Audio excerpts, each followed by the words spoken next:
Persahabatan yang tak terpisahkan. Di sebuah desa kecil yang dikelilingi oleh pemandangan alam yang indah, hiduplah dua sahabat, Bang Mel dan Boy.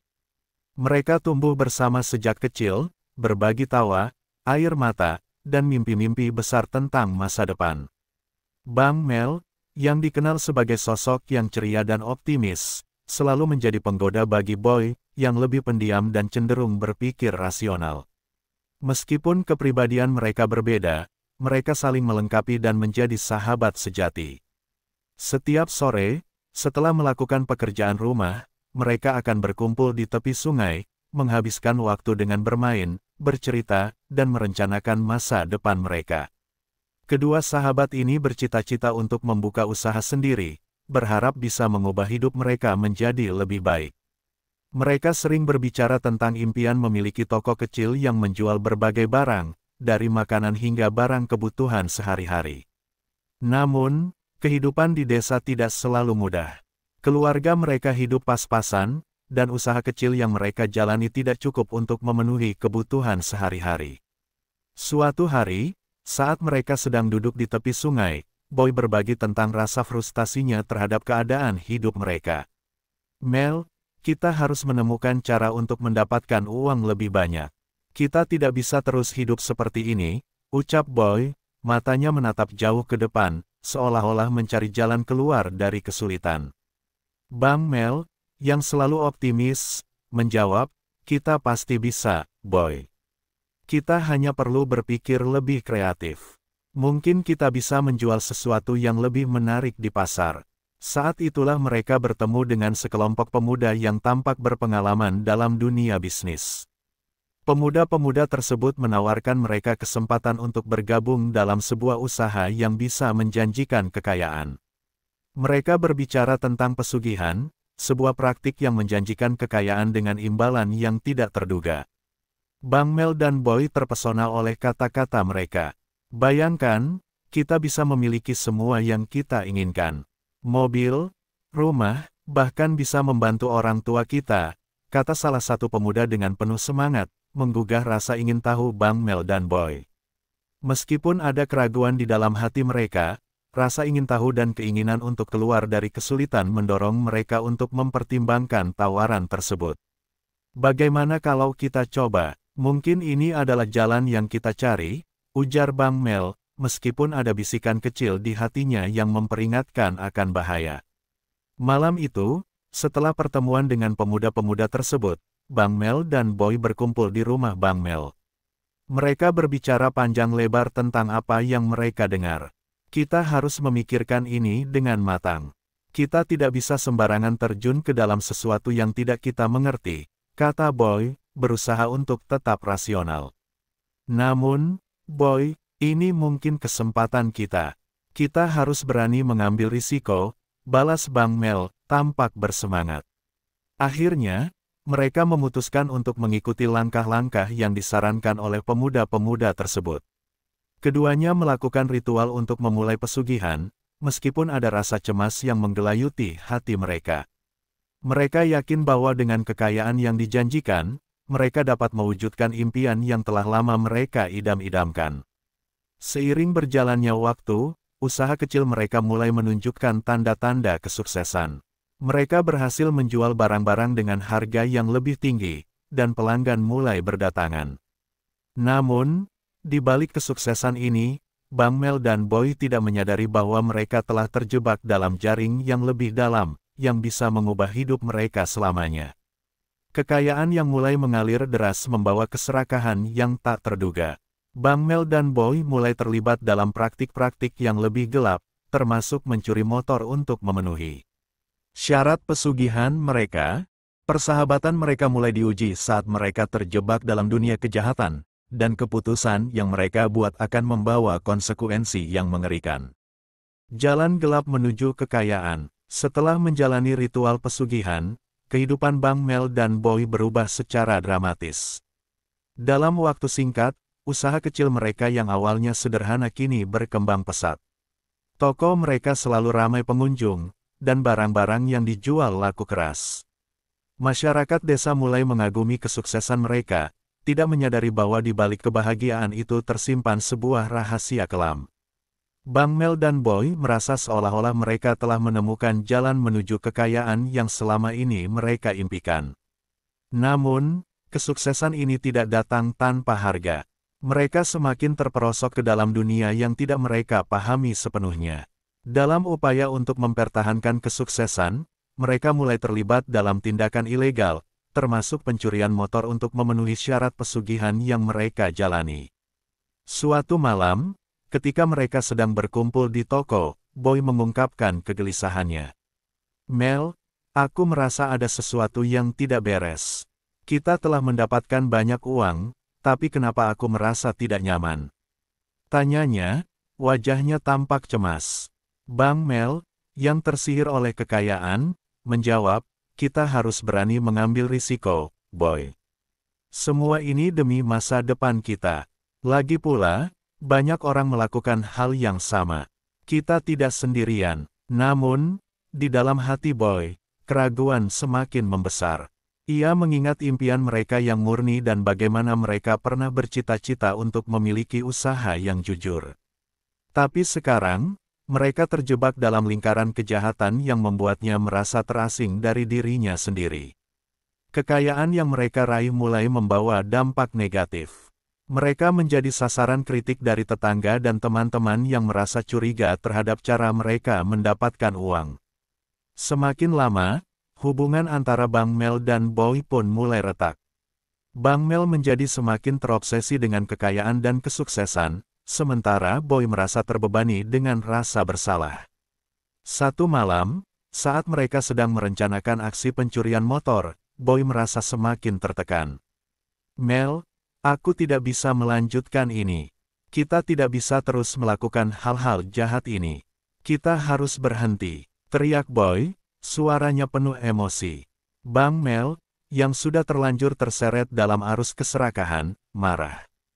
Kau tidak mengerti. Kita sudah terlalu jauh untuk mundur. Kita akan kehilangan semuanya, jawabnya dengan nada tajam. Pertikaian antara mereka semakin memanas, dan saat itu, Boy merasa terasing. Ia mulai mencari cara untuk keluar dari situasi ini dan kembali ke jalur yang benar. Tanpa sepengetahuan Bang Mel, Boy mencari informasi tentang cara untuk mengakhiri praktik pesugihan yang mereka jalani. Malam yang gelap itu menjadi malam yang menentukan. Saat Boy bersiap untuk pergi, ia mendengar suara-suara aneh di sekitar. Suara bisikan seolah muncul dari kegelapan, memanggil namanya. Rasa takut menyelimutinya, tetapi ia merasa bahwa ia harus menghadapi ketakutan itu. Jika aku tidak melakukannya sekarang, aku tidak akan pernah bisa melanjutkan hidup, pikir Boy. Berjalan menjauh dari toko, Boy bertekad untuk menemukan jalan keluar. Dia pergi ke rumah seorang dukun terkemuka di desa, berharap bisa mendapatkan pencerahan tentang cara menghentikan pesugihan yang telah mengubah hidup mereka. Dukun tersebut memperingatkan Boy bahwa pesugihan memiliki konsekuensi yang sangat serius, dan untuk menghentikannya, ada harga yang harus dibayar. Sementara itu, Bang Mel, yang merasa kehilangan sahabatnya, semakin terjerumus dalam kegelapan. Ia mulai bergaul dengan orang-orang yang lebih berbahaya dan terlibat dalam tindakan kejahatan yang lebih besar. Keterasingan Boy semakin terasa, dan hubungan mereka semakin renggang. Bang Mel tidak lagi mendengarkan suara hati yang mengingatkannya tentang kesalahan yang mereka buat. Di puncak keputusasaannya, Boy kembali ke toko. Mereka bersiap untuk berbicara dengan Bang Mel. Dia ingin menjelaskan tentang konsekuensi dari pesugihan dan pentingnya mengakhiri semua ini. Namun, ketika ia tiba, suasana di dalam toko sangat berbeda. Bang Mel dan sekelompok teman mereka sedang merayakan kesuksesan mereka dengan cara yang sangat mencurigakan. Boy, kenapa kau tidak ikut? Kita sudah mendapatkan banyak uang. Ini saatnya kita bersenang-senang, teriak Bang Mel, tampak sangat gembira. Boy merasa hatinya hancur saat melihat sahabatnya telah sepenuhnya terjebak dalam dunia yang gelap. Bang Mel, ini tidak benar. Kita harus berhenti. Kita tidak bisa terus seperti ini. Serunya dengan penuh emosi. Namun, Bang Mel tidak mendengarkan. Ia semakin terjebak dalam keserakahan dan menolak untuk melihat kenyataan. Keputusan yang mereka buat semakin membahayakan, dan jalan yang mereka pilih akan membawa konsekuensi yang mengerikan di masa depan.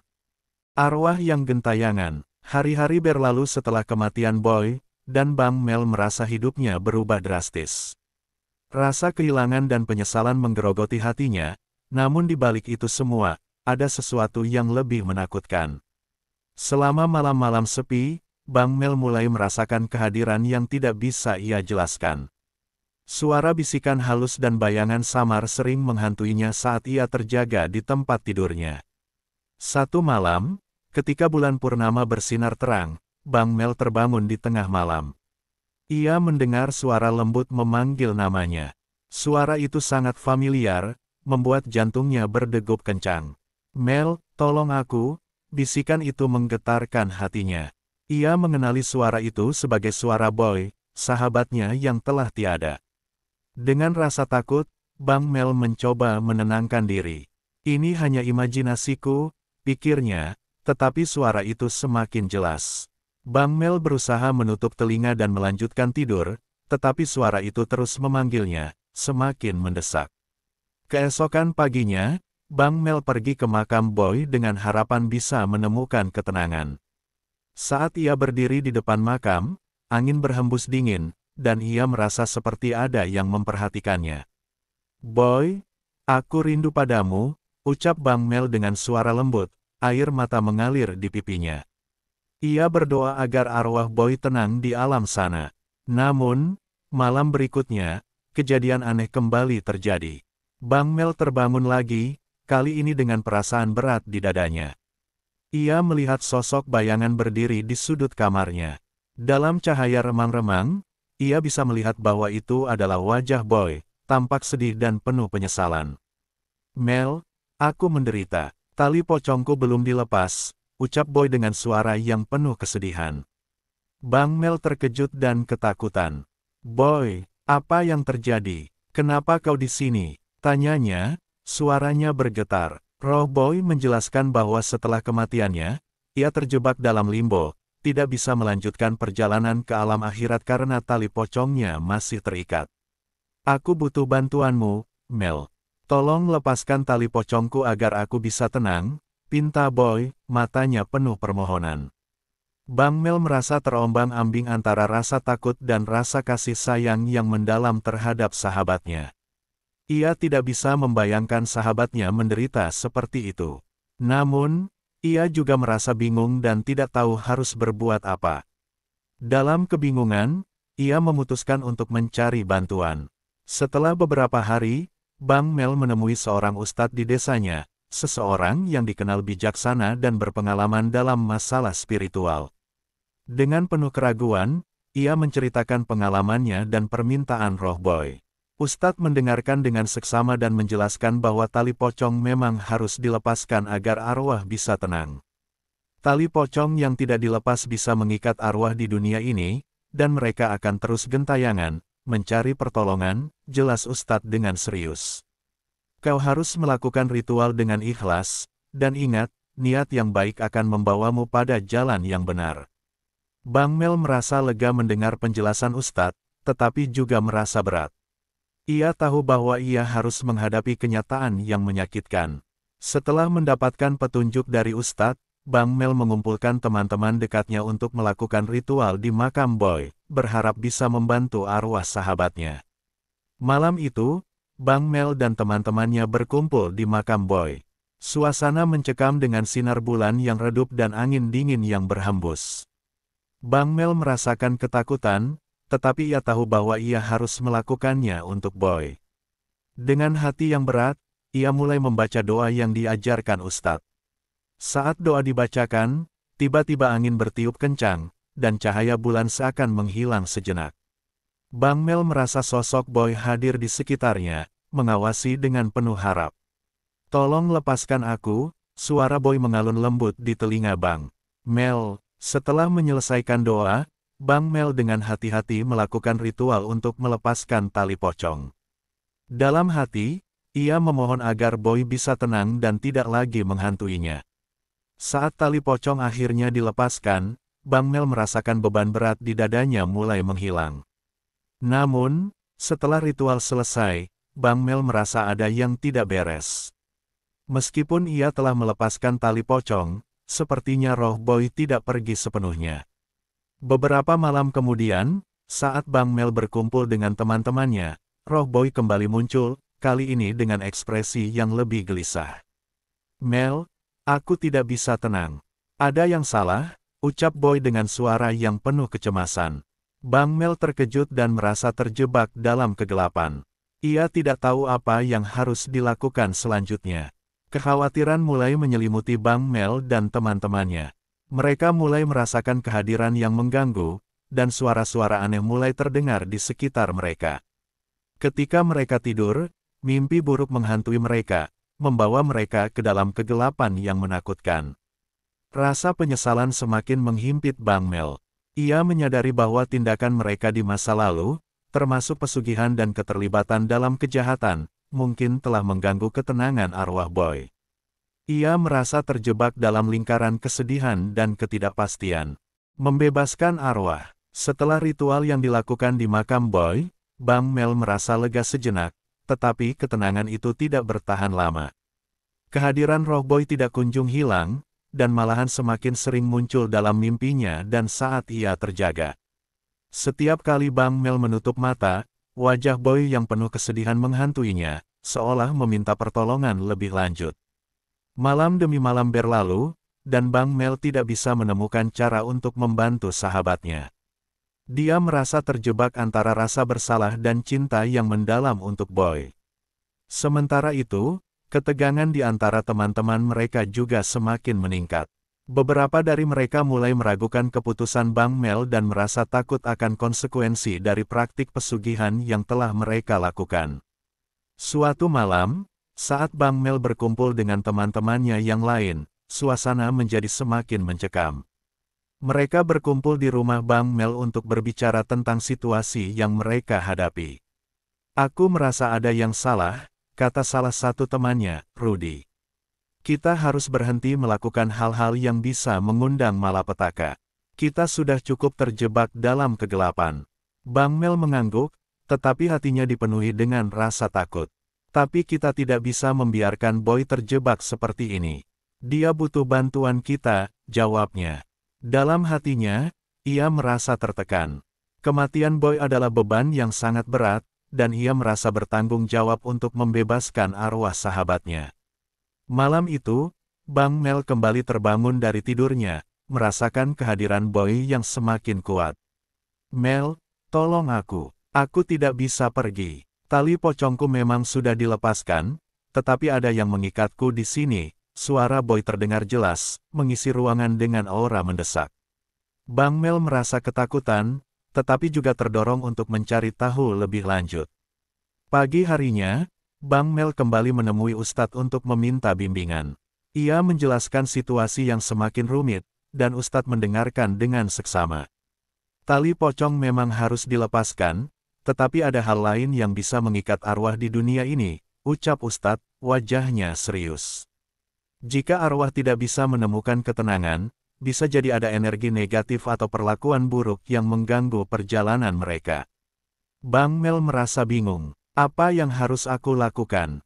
Bagaimana bisa membantu Boy? Tanyanya dengan nada putus asa. Ustadz menjelaskan bahwa Bang Mel perlu melakukan ritual pembersihan untuk mengusir energi negatif yang mungkin mengganggu. Kau juga harus meminta maaf kepada arwah Boy, mengakui kesalahan yang telah kau buat, dan berjanji untuk memperbaiki diri. Hanya dengan cara itu, arwah bisa mendapatkan ketenangan, kata Ustadz. Bang Mel pulang dengan hati yang berat, tetapi ia merasa ada harapan baru. Ia mengumpulkan teman-temannya sekali lagi dan menjelaskan apa yang harus mereka lakukan. Kita harus melakukan ritual pembersihan dan meminta maaf kepada Boy. Kita telah berbuat salah, dan sekarang saatnya menebus kesalahan kita, ujarnya dengan penuh semangat.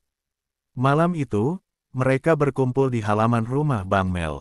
Dengan lilin menyala di sekitar mereka dan suasana yang hening, Bang Mel memimpin teman-temannya dalam doa. Mereka semua merasa cemas, tetapi juga penuh harapan. Kita harus tulus dalam niat kita.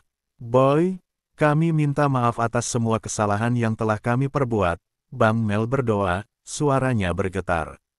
Tiba-tiba, angin bertiup kencang, dan cahaya lilin bergetar. Bang Mel merasakan kehadiran Boy di sekitarnya. Mel, aku di sini, suara Boy terdengar, tetapi kali ini tidak ada kesedihan, hanya ketenangan. Kau telah berusaha, dan aku menghargainya. Tapi ada sesuatu yang harus kau lakukan. Bang Mel mendengarkan dengan seksama saat Boy mulai menjelaskan. Ada yang telah mengganggu arwahku. Teman kita, yang menaburi darahku dengan jeruk, nipis dan garam, membuatku terikat di sini. Itu adalah tindakan yang sangat buruk.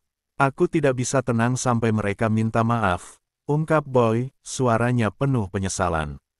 Mendengar ini, Bang Mel merasakan kemarahan dan kekecewaan. Siapa yang melakukannya? Kita harus menghentikannya, teriak Bang Mel, merasa dikhianati. Namun, di dalam hatinya, ia juga merasa bersalah karena tidak melindungi Boy. Setelah mendengar penjelasan Boy, Bang Mel dan teman-temannya sepakat untuk mencari orang yang bertanggung jawab atas tindakan tersebut. Mereka akan minta maaf dan meminta agar tindakan itu dibatalkan. Dalam perjalanan mencari tahu, mereka menyadari bahwa tindakan mereka di masa lalu tidak hanya menyakiti Boy, tetapi juga membawa kegelapan ke dalam hidup mereka sendiri. Mereka menemukan teman mereka yang bernama Dika, yang ternyata adalah orang yang menaburi darah Boy. Saat mereka menghadap Dika, suasana menjadi tegang. Dika, kau harus bertanggung jawab atas tindakanmu. Apa yang kau lakukan sangat salah, teriak Bang Mel, suaranya penuh emosi. Dika terlihat terkejut dan bingung. Aku tidak tahu itu akan berakibat seperti ini. Aku hanya bercanda, jawabnya, tetapi wajahnya menunjukkan rasa takut. Bang Mel dan teman-temannya mengajak Dika untuk melakukan ritual pembersihan dan meminta maaf kepada arwah Boy. Malam itu, mereka berkumpul di tempat yang sama di mana mereka melakukan ritual sebelumnya. Dengan semangat berapi-api, mereka meminta maaf kepada Boy dan berdoa untuk membebaskan arwahnya dari ikatan yang mengikat. Dika pun mengikuti mereka, menyesali tindakan yang telah dilakukannya. Setelah doa dibacakan, Bang Mel merasa beban di dadanya mulai menghilang. Ia merasa bahwa arwah Boy mungkin bisa mendapatkan ketenangan yang selama ini ia cari. Namun, ia juga tahu bahwa perjalanan mereka belum berakhir. Masih ada banyak hal yang perlu mereka hadapi, dan penyesalan akan selalu menghantui mereka. Penyesalan yang abadi. Setelah malam penuh harapan dan ritual yang dilakukan untuk membebaskan arwah Boy, Bang Mel merasa ada perubahan yang signifikan. Suasana di sekelilingnya mulai terasa lebih ringan, dan kehadiran roh Boy tidak lagi menghantuinya setiap malam. Namun, meskipun demikian, rasa penyesalan dan kesedihan tetap membekas dalam hati Bang Mel dan teman-temannya. Hari-hari berlalu, dan meskipun mereka merasakan sedikit ketenangan, ingatan akan kesalahan masa lalu terus menghantui mereka. Bang Mel sering teringat saat-saat bahagia bersama Boy, ketika mereka masih bercita-cita untuk memiliki usaha yang jujur dan baik. Tapi semua itu kini telah lenyap, tergantikan oleh kegelapan yang mereka ciptakan sendiri. Suatu sore, Bang Mel dan teman-temannya berkumpul di sebuah tempat yang biasa mereka kunjungi bersama Boy. Mereka duduk diam, merenungkan semua yang telah terjadi. Kita harus berbuat sesuatu untuk mengenang Boy, ungkap Rudy dengan suara pelan. Dia tidak layak diingat dengan kesedihan dan penyesalan. Kita harus menghormatinya dengan cara yang lebih baik. Bang Mel mengangguk setuju. Kita bisa mendirikan sebuah usaha kecil di tempat ini, seperti yang kita rencanakan dulu. Tapi kali ini, kita harus melakukannya dengan cara yang benar. Kita mulai dari nol, tanpa melakukan kesalahan yang sama, ujarnya, suaranya penuh tekad. Teman-temannya setuju, dan mereka mulai merencanakan usaha baru mereka. Dengan semangat baru, mereka bekerja keras untuk membangun kembali hidup mereka. Namun, saat mereka mulai merintis usaha, bayang-bayang masa lalu terus menghantui. Mereka sering mendengar bisikan dari orang-orang di desa yang masih mencurigai keberhasilan mereka, dan ini membuat mereka merasa tertekan. Satu malam, saat Bang Mel sedang sendirian di toko baru mereka, ia mendengar suara yang familiar. "Mel, aku di sini," suara Boy kembali muncul, tetapi kali ini terasa berbeda. Ada kedamaian dalam suaranya, tetapi juga penyesalan. "Kau telah berusaha, tetapi ingat, kesalahan tidak bisa dihapus. Kita harus belajar dari mereka." Bang Mel merasa terharu. "Boy, aku minta maaf. Semua yang terjadi adalah kesalahanku. Aku seharusnya melindungimu," ucapnya dengan air mata mengalir di pipinya. "Tapi aku berjanji, aku akan membuat usaha ini berhasil, dan aku akan menghormati ingatanmu." Suara Boy mulai memudar, tetapi ia memberikan pesan terakhir. "Ingatlah, Mel, setiap pilihan membawa konsekuensi. Jangan biarkan keserakahan menguasaimu lagi. Hidup dengan baik, dan aku akan selalu bersamamu." Setelah malam itu, Bang Mel merasa lebih termotivasi untuk menjalani hidupnya dengan lebih baik. Ia bertekad untuk menjalankan usaha mereka dengan jujur dan bertanggung jawab. Meskipun ada tantangan yang harus dihadapi, ia percaya bahwa mereka bisa mengubah nasib mereka. Namun, perjalanan mereka tidaklah mudah. Beberapa bulan berlalu, dan usaha mereka mulai menunjukkan tanda-tanda kemajuan. Namun, rasa penyesalan dan kesedihan masih mengganggu, terutama saat mereka melihat orang-orang di sekitar yang masih menderita akibat tindakan mereka di masa lalu. Bang Mel dan teman-temannya merasa bertanggung jawab untuk membantu orang-orang yang terdampak oleh kejahatan yang mereka lakukan. Suatu hari, mereka mengadakan sebuah acara amal untuk membantu anak-anak yatim di desa. Mereka ingin memberikan kembali kepada masyarakat dan menebus kesalahan yang telah mereka buat. Acara tersebut berlangsung meriah, dan semua orang di desa berpartisipasi. Bang Mel merasa bahagia melihat senyum di wajah anak-anak yang menerima bantuan. Namun, di tengah kebahagiaan itu, Bang Mel merasakan kesedihan yang mendalam. Ia ingat sahabatnya, Boy, dan semua kenangan indah yang pernah mereka bagi. "Seandainya kau ada di sini, Boy," bisiknya, matanya berkaca-kaca, "kau pasti akan senang melihat ini." Malam itu, Bang Mel kembali ke makam Boy. Ia membawa bunga dan meletakkannya di atas makamnya. "Boy, aku berharap kau bisa melihat semua ini. Kami berusaha untuk memperbaiki semuanya. Terima kasih telah menjadi sahabat terbaikku," ucapnya, merasakan kehadiran Boy dalam hatinya. Saat Bang Mel berdoa, tiba-tiba ia merasakan angin lembut menyapu wajahnya, dan seolah-olah ada kehangatan yang mengelilinginya. Dalam momen itu, ia merasa bahwa Boy telah menemukan ketenangan, dan bahwa ia akan selalu mengawasi. "Maafkan aku, Boy. Aku akan terus berjuang untuk hidup yang lebih baik," ucapnya dengan tegas. Dengan tekad yang baru, Bang Mel dan teman-temannya melanjutkan perjalanan mereka, berusaha untuk menjadi pribadi yang lebih baik dan memberikan dampak positif bagi orang-orang di sekitar mereka. Mereka tahu bahwa penyesalan akan selalu menjadi bagian dari hidup mereka, tetapi mereka juga percaya bahwa dengan setiap langkah menuju kebaikan, mereka bisa menghormati memori Boy dan mengubah hidup mereka untuk selamanya.